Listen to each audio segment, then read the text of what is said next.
اعوذ باللہ من الشیطان الرجیم بسم اللہ الرحمن الرحیم الحمدللہ رب العالمین الرحمن الرحیم مالک یوم الدین واشہد ان لا الہ الا اللہ وحدہ لا شریک لہ واشہد ان سیدنا نبینا مولانا محمدا صلی اللہ علیہ وسلم قال اللہ تعالی فی القرآن الکریم فاعوذ باللہ من الشیطان الرجیم واتموا الحج والعمرۃ للہ قال اللہ تعالی فی المکان الآخر وَلِلَّهِ عَلَى النَّاسِ حِجُّ الْبَيْتِ مَنِ اسْتَطَاعَ إِلَيْهِ سَبِيلًا وَمَنْ كَفَرَ فَإِنَّ اللَّهَ غَنِيٌّ عَنِ الْعَالَمِينَ قال النبي صلى الله عليه وسلم من حج فلم يرفث ولم يفسق رجع كيوم ولدته أمه أو كما قال عليه الصلاة والسلام۔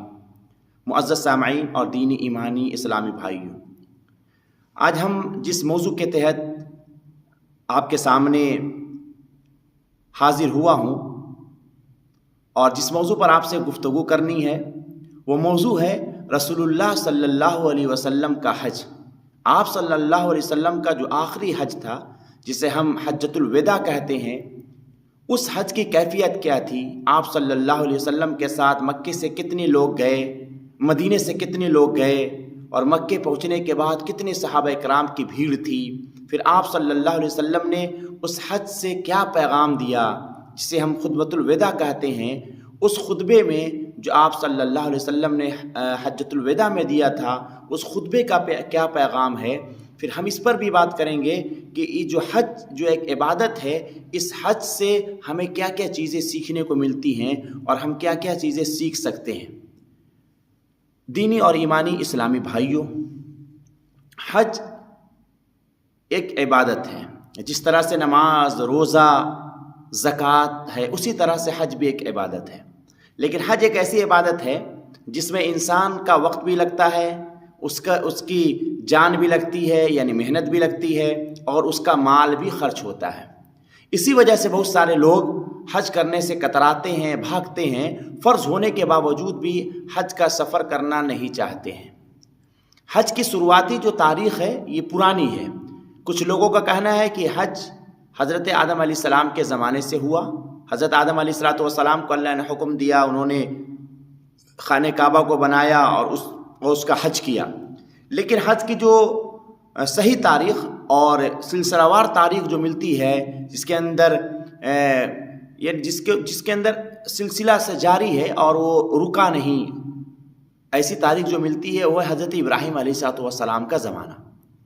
حضرت ابراہیم علیہ السلام نے جب خانہ کعبہ کو تیار کیا اور اس کے بعد اللہ تبارک و تعالیٰ نے حکم دیا کہ اعلان کر دو وَأَذِّن فِي النَّاسِ بِالْحَجِّ يَأْتُوكَ رِجَالًا وَعَلَىٰ كُلِّ ضَامِرٍ يَأْتِينَ مِنْ كُلِّ فَجٍّ عَمِيقٍ، کہ اعلان کر دو لوگ تمہارے طرف آئیں گے، یعنی حج کے لیے آئیں گے، پیدل بھی آئیں گے اور اپنے دبلی پتلے جانوروں کے ساتھ بھی آئیں گے، سواریوں کے ساتھ بھی آئیں گے۔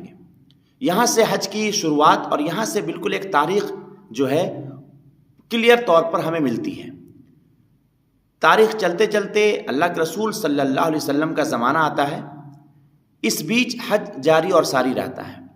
علماء کرام کا کہنا ہے، مورخین کا کہنا ہے، مفسرین کا کہنا ہے کہ حج کبھی رکا نہیں، حج ہمیشہ ہوتا رہا۔ آدم علیہ السلام کے بعد بھی جس کو وقت ملا، جس حالت کے حساب سے گیا، اور خاص کر حضرت ابراہیم علیہ السلام کے بعد حج کبھی رکا نہیں، ہوتا رہا۔ ہاں، حج کی شکل بگاڑ دی گئی تھی۔ جس طریقے کو ابراہیم علیہ السلام نے سکھلایا تھا، جس طریقے پر حج کیا تھا، جس تاریخ میں کیا تھا، جس مہینے میں کیا تھا، اس مہینے کو اور اس تاریخ کو اور حج کرنے کے طور طریقے کو بگاڑ دیا گیا۔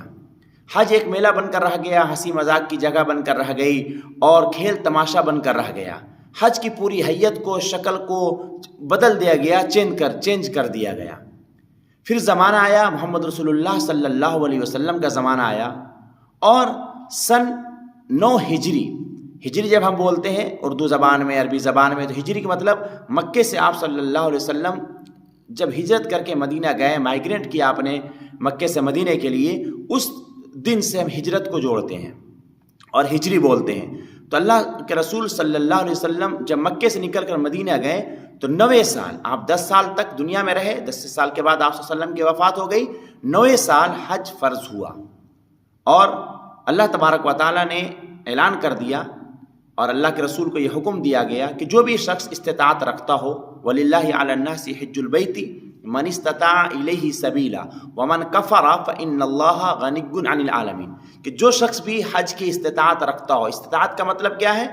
وہاں جانے کی صلاحیت ہو، جسمانی طور پر بھی، مالی طور پر بھی، اتنا پیسہ ہو کہ وہ اپنے ملک سے، جس ملک کا رہنے والا ہو، مکے کا سفر کرے حج کے زمانے میں اور سفر پورا کر کر آ جائے، آنے جانے کا اس کے پاس خرچہ ہو، اور اس کے پیچھے جو اس کی فیملی ہے، اس کے اہل و عیال ہیں، وہ بھوکے نہ مرے، بھوکوں پیاسے نہ مرے، بلکہ ان کے لیے کھانے پینے رہنے کا انتظام، ان کی ضرورت کا انتظام کر کر جائے، اور جا کر کے واپس آ جا کر، اتنی صلاحیت ہے، اتنا پیسہ ہے تو اس پر حج فرض ہے۔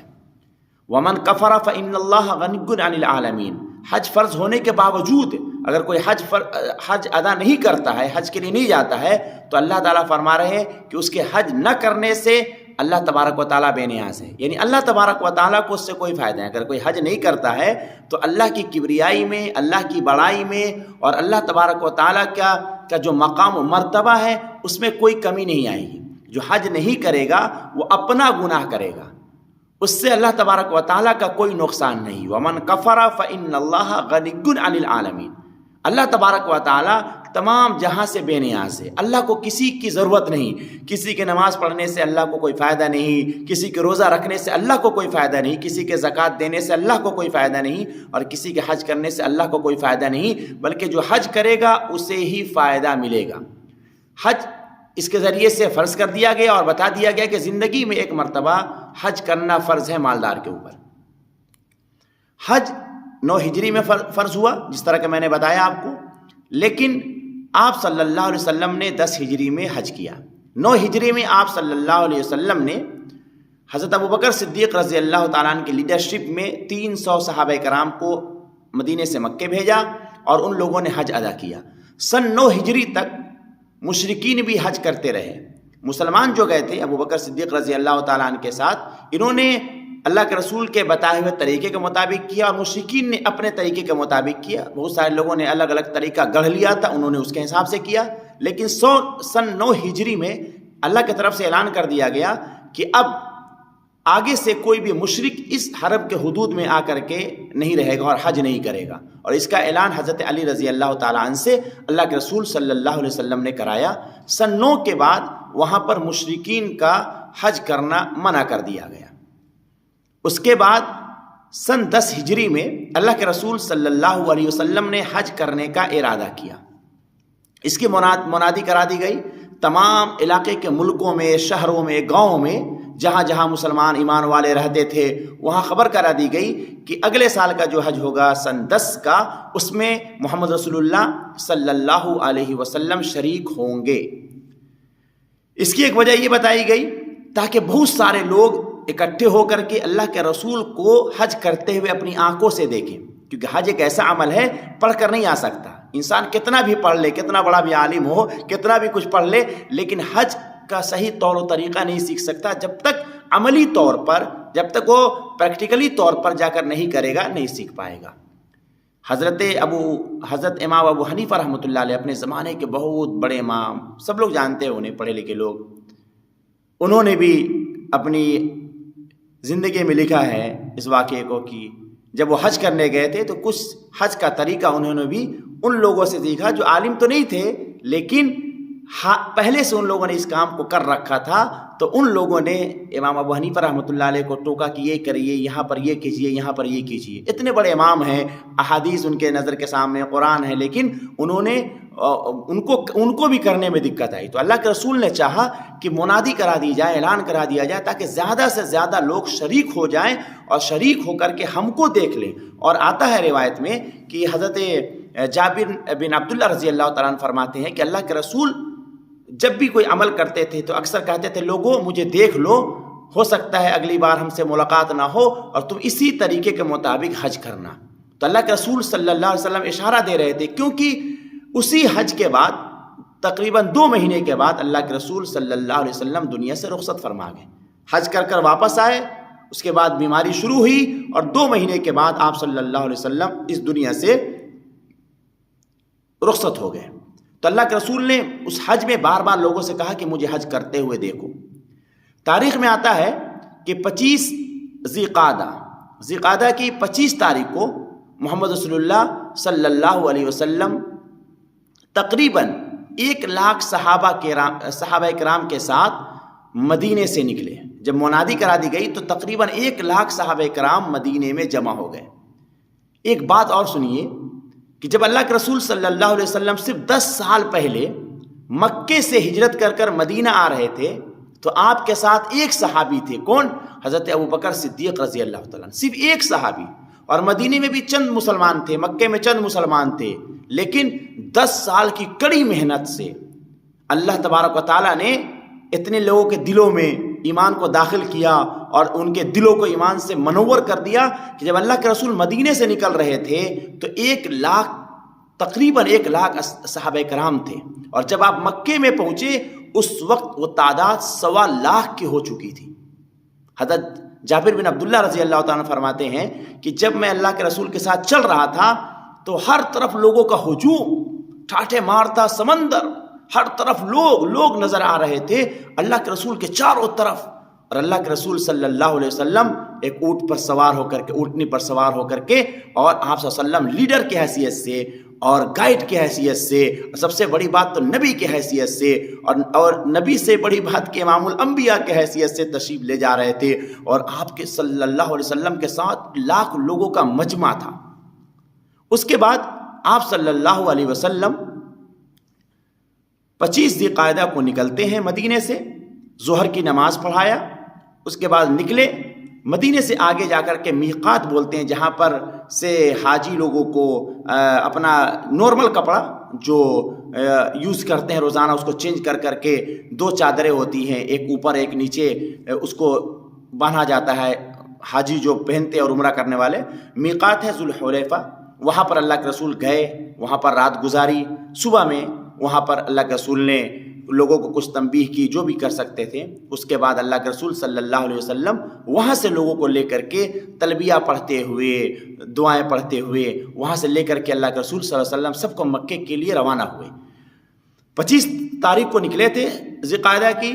4 ذی الحجہ کو اللہ کے رسول صلی اللہ علیہ وسلم صحابہ کرام کے ساتھ مکے کی سرزمین پر وارد ہوئے، مکے کی سرزمین پر پہنچ گئے. دن تھوڑا سا سورج نکل چکا تھا، دن تھوڑا بڑھ چکا تھا، زوال کا ٹائم تھا. اللہ کے رسول صلی اللہ علیہ وسلم گئے اور جا کر کے سب سے پہلے اللہ کے رسول صلی اللہ علیہ وسلم نے خانہ کعبہ کا طواف کیا، پھر سعی کی، پھر تمام ارکان ادا کیے. اس کے بعد اللہ کے رسول صلی اللہ علیہ وسلم چونکہ 4 تاریخ کو پہنچ چکے تھے، اس کے بعد اللہ کے رسول صلی اللہ علیہ وسلم مکے ہی کے اندر ایک جگہ پر جسے مقام ابتح بولتے ہیں، وہاں پر اللہ کے رسول صلی اللہ علیہ وسلم نے 4 دن اور گزارا صحابہ کرام کے ساتھ اور وہاں پر قصر کر کے نماز پڑھتے رہے. اس کے بعد اللہ کے رسول صلی اللہ علیہ وسلم 8 تاریخ کو مینا گئے، 9 کو عرفہ گئے اور پھر وہاں اللہ کے رسول صلی اللہ علیہ وسلم نے جہاں پر ابھی مسجد نمرہ بنی ہوئی ہے وہاں پر اللہ کے رسول صلی اللہ علیہ وسلم اپنی اونٹنی پر سوار ہو کر کے اور وہ خطبہ دیا جسے ہم حجۃ الوداع کا خطبہ کہتے ہیں، خطبۃ الوداع کہتے ہیں. یہ خطبہ کیا تھا؟ اللہ کے رسول صلی اللہ علیہ وسلم نے اس خطبے میں کیا پیغام دیا؟ اس خطبے میں اللہ کے رسول نے کیا بتلایا؟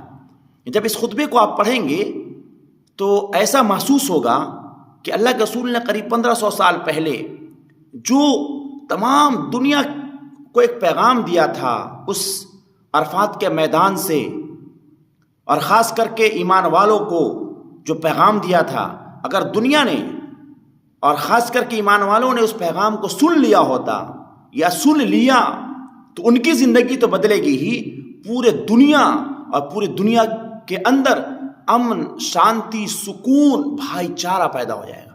اللہ کے رسول صلی اللہ علیہ وسلم کا خطبہ کیا تھا؟ آپ صلی اللہ علیہ وسلم نے اللہ کی تعریف بیان فرمائی.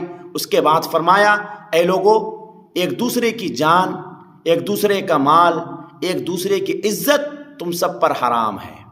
یعنی کوئی کسی کی بیجا کسی کو قتل نہیں کرے گا، کوئی بیجا کسی کا مال نہیں ہڑپے گا، کوئی کسی کی عزت کو نیلام نہیں کرے گا، کوئی کسی کی عزت کو ذلیل نہیں کرے گا. یعنی ایک انسان، خاص کر کے مسلمان، ایک دوسرے کی جان کی، مال کی اور عزت کی حفاظت کرے گا. ہر انسان ایک دوسرے کی کرے گا.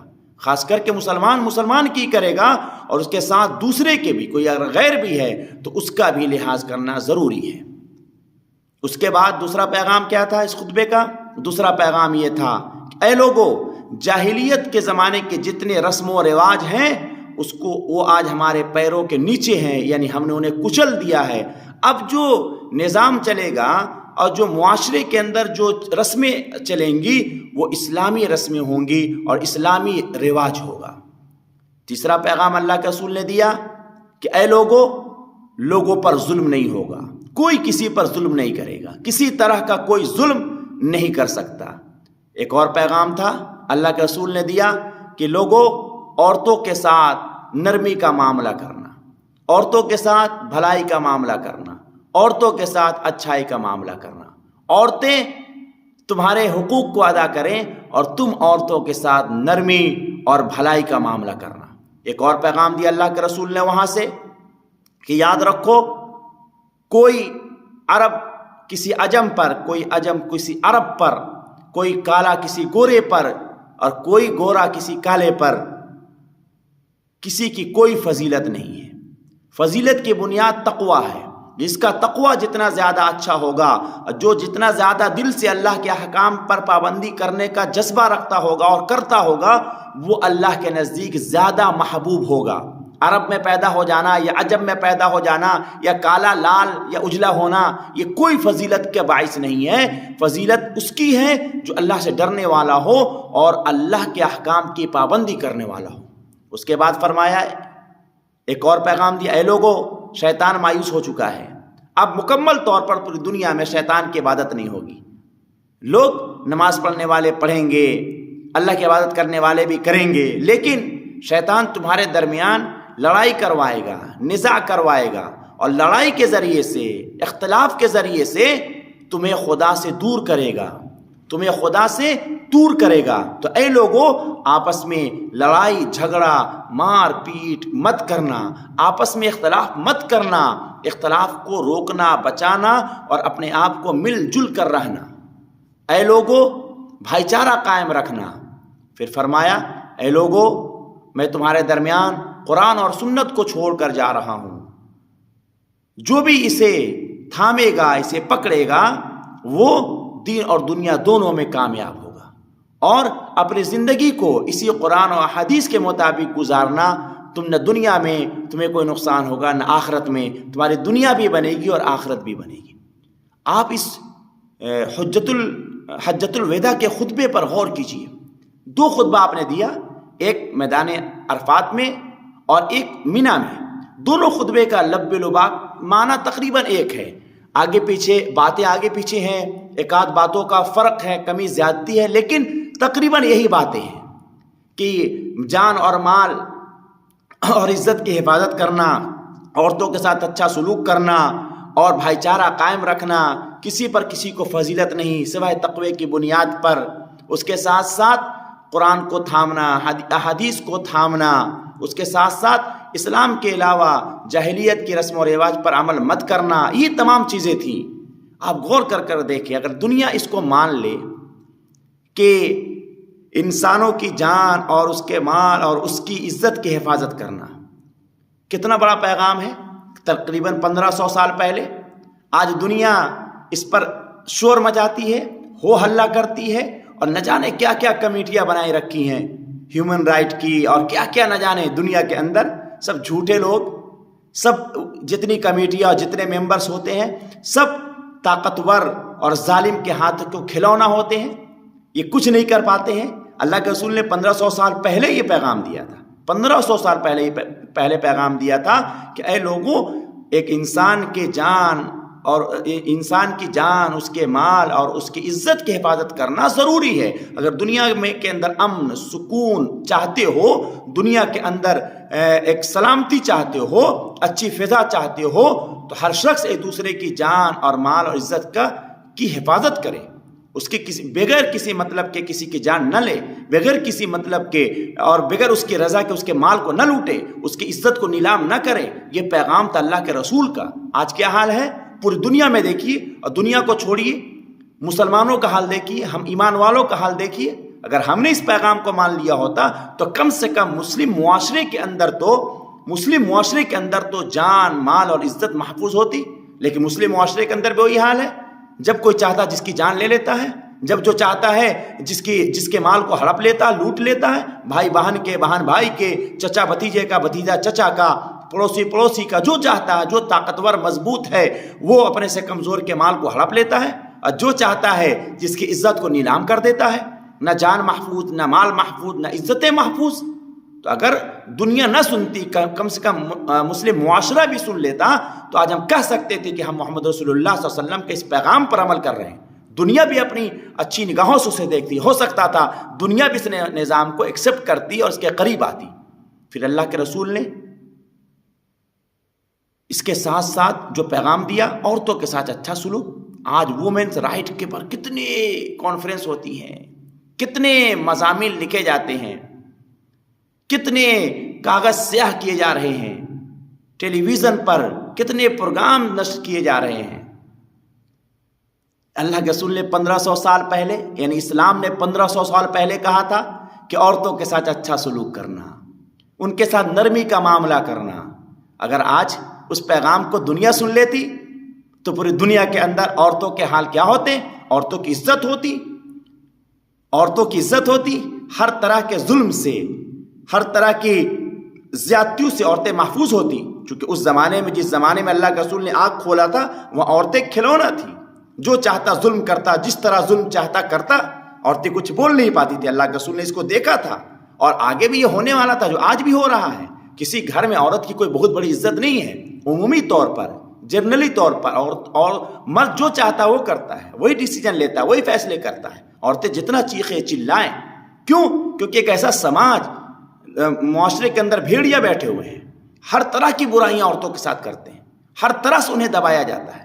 لیکن اللہ کے رسول نے 1450 سال پہلے, 1500 سال پہلے کہا, عورتوں کے ساتھ اچھا سلوک کرنا, عورتوں کے معاملے میں اللہ سے ڈرتے رہنا.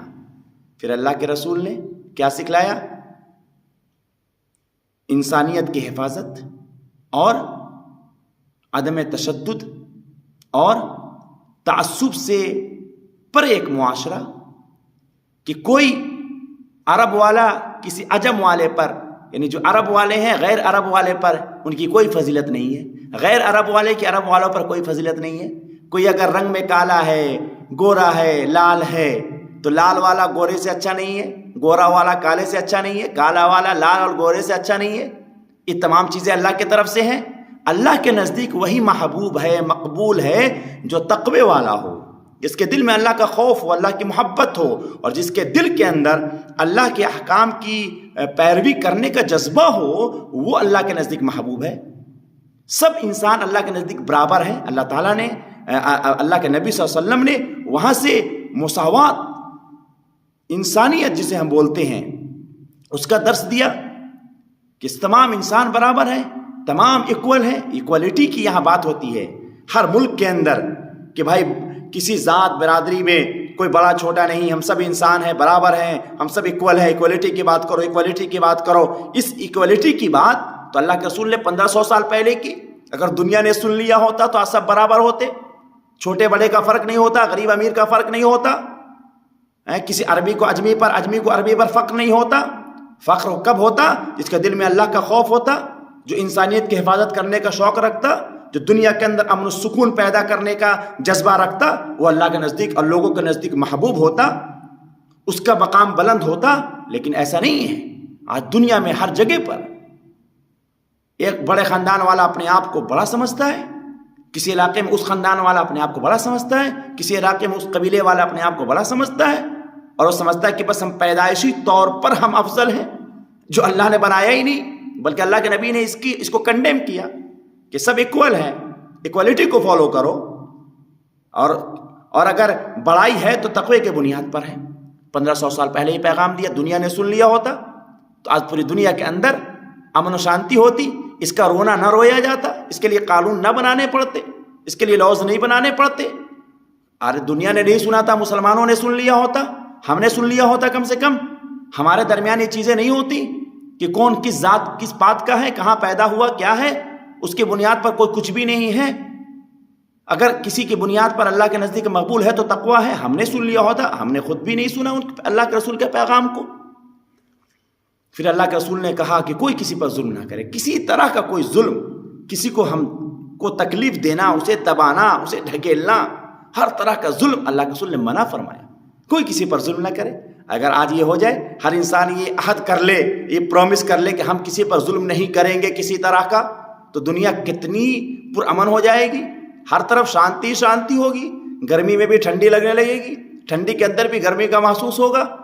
اگر انسان یہ وعدہ کر لے, پرومس کر لے, پوری دنیا کر لے, اور پوری دنیا نہ بھی کرے تو ایمان والا کر لے, جو یہ دعویٰ کرتا ہے کہ ہم اللہ پر, رسول اللہ پر ایمان رکھتے, وہی کم سے کم ہی کام کر لے, تو دنیا کے اندر پھر بھی کچھ نہ کچھ امن اور شانتی پھیل جائے گی.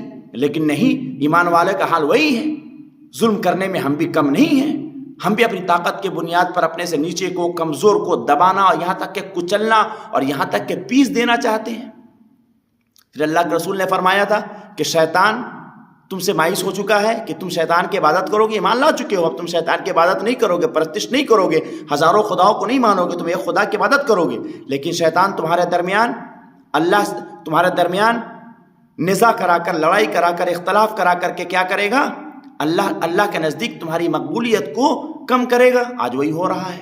ہم مسلمان ایمان والے ہیں, نماز پڑھتے, ایک اللہ کو, ایک رسول کو مانتے ہیں, آخری نبی انہی کو مانتے ہیں.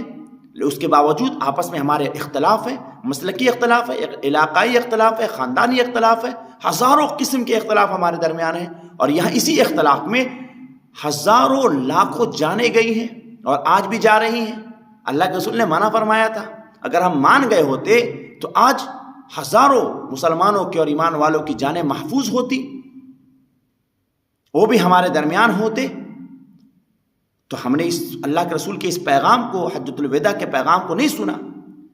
پھر اللہ کے رسول نے جب اس میں فرمایا تھا کہ تم قرآن اور احادیث کو اچھے سے پکڑ لینا, ہم نے اس کو نہیں پکڑا جس طرح سے پکڑنا چاہیے تھا.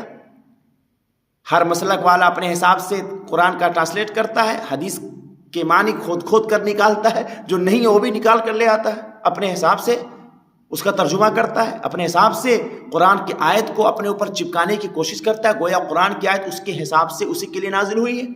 قرآن و حدیث کے پیغام کو ہم اس طرح سمجھتے جس طرح اللہ نے بیان کیا ہے, بھلے ہی وہ ہمارے خلاف ہوتی. ہو سکتا تھا کہیں پر ہم غلط تھے, قرآن کی آیت ایسی ہے جو ہمیں غلط ٹھہراتی ہو تو ہم مان لیتے. تو آج ہی دنیا کے اندر یہ حالات نہیں ہوتے ہمارے. پھر اللہ کے رسول نے فرمایا تھا کہ سود کو اللہ کے رسول نے حرام قرار دیا تھا, کہ سود کو بالکل حرام قرار دے رہا ہوں, ظلم کو, سود کو حرام قرار دیا تھا. اگر ہم آج مان گئے ہوتے, پوری دنیا اگر مان گئی ہوتی, تو یہ جو فائنینشلی جو کرائسس ہے اور جو مالی بدعنوانی ہے, اس سے دنیا بچ جاتی.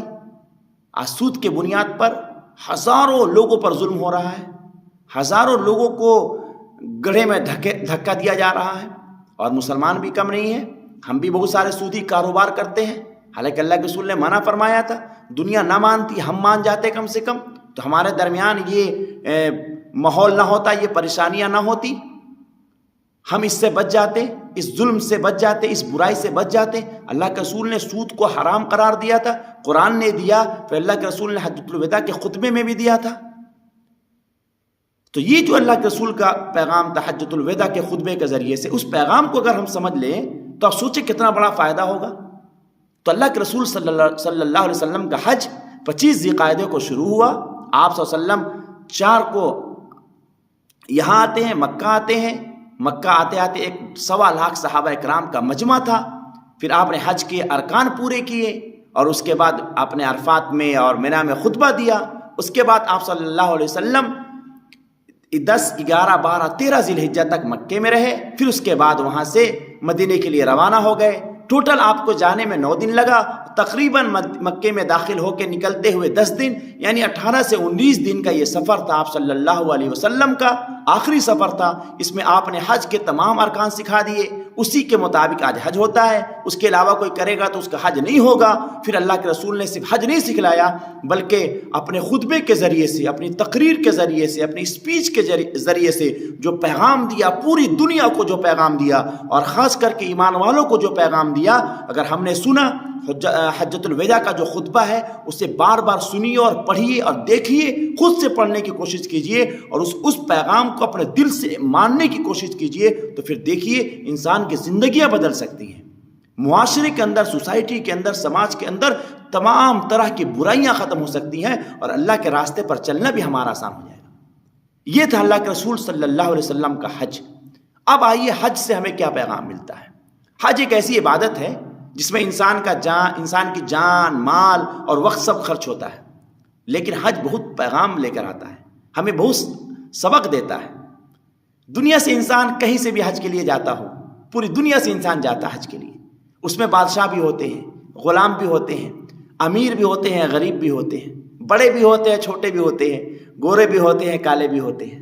لیکن مکے کے قریب پہنچ جاتے ہیں, جہاں سے مکے کا میقات ایک حدود ہے, ایک جگہ ہے, وہاں سے جب وہ آگے بڑھتے ہیں تو سب اپنے لباس کو اتار دیتے ہیں.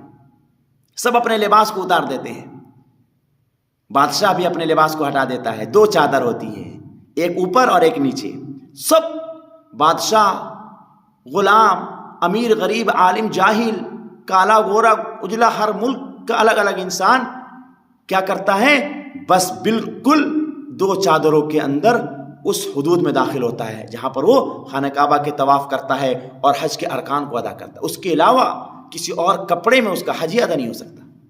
حج کیا پیغام دیتا ہے کہ انسان اپنے ملک میں بادشاہ ہوگا, غلام ہوگا, امیر ہوگا, غریب ہوگا, جب اللہ کے پاس پہنچ گیا, خانہ کعبہ پہنچ گیا, اس کے بعد وہ صرف اللہ کا بندہ ہے.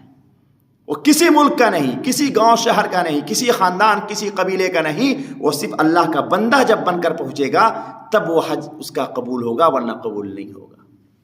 یہ پیغام ہے حج کا کہ ہم سب اللہ کے بندے ہیں, ہم سب اللہ کے بندے ہیں اور اللہ کے بندے رہ کر کے دنیا میں زندگی گزارنی ہے. ہم صرف مکے کے اندر یہ تصور لے کر نہ جائیں, یا اس مکے کے ان ارکان کے وقت ہمارا یہ تصور نہ ہو کہ ہم اللہ کے بندے ہیں, بلکہ ہر وقت ہمیں یہ تصور ہو کہ ہم اللہ کے بندے ہیں. پھر جب انسان وہاں پہنچتا ہے, اس کی زبان پر ہوتا ہے لبیک اللہم لبیک. کہیں کا رہنے والا ہو, اپنے ملک میں اس کی زبان ایران, تران, انگلش, ہندی, اردو, بنگلہ کیا کیا ہو, لیکن جب وہاں پہنچتا ہے تو سب کی زبان پر ایک کلمہ لبیک اللہم لبیک لا شریک لک لبیک. یہ کلمہ ہوتا ہے. ایک لباس, ایک کلمہ, ایک مقصد, ایک چیز کا طواف, ایک چیز پر سعی, صفا مروہ پر وہی جگہ رکنے کی, مینا سب وہیں رکتے ہیں, مزدلفہ میں جاتے ہیں, عرفہ کے میدان میں ہوتے ہیں, شیطان کو کنکریاں مارتے ہیں, قربانیاں کرتے ہیں. تمام اعمال سب کو ایک طرح کا عمل کرنا ہے. اگر بادشاہ گیا اس کو بھی وہ کام کرنا ہے جو غلام کرے گا, امیر کرے گا, جو جاہل کرے گا.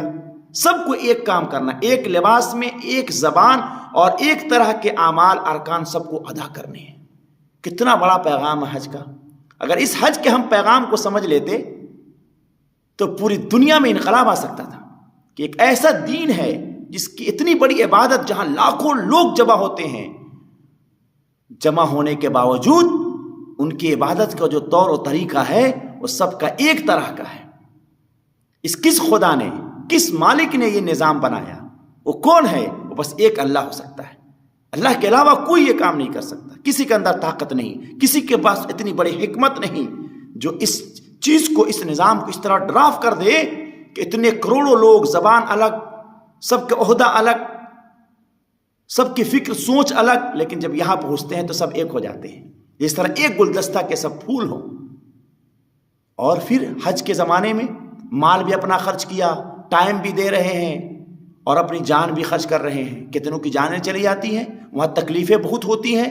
حج عمرے کے درمیان کسی کو چوٹ لگ رہی ہے, کوئی گر رہا ہے, کوئی پڑ رہا ہے, لیکن انسان صبر سے کام لیتا ہے. اگر انسان اس صبر کو سیکھ جائے اور اپنی زندگی میں اس صبر پر عمل کرے کہ حالات کیسے بھی آ جائیں ہمیں صبر کا دامن نہیں چھوڑنا ہے, تو حج کا کتنا بڑا پیغام ہمارے پاس ہم تک پہنچ سکتا ہے. اس کے بعد آپ حج کو دیکھیں. حج کے بارے میں فرمایا گیا فلا رفث ولا فسوق ولا جدال فی الحج. حج اس کا ہوگا جو حج میں کوئی گناہ نہیں کرے گا. عریانیت کی باتیں, سیکسول باتیں ہیں, حتیٰ کہ اپنی بیوی سے بھی حج کے ایام میں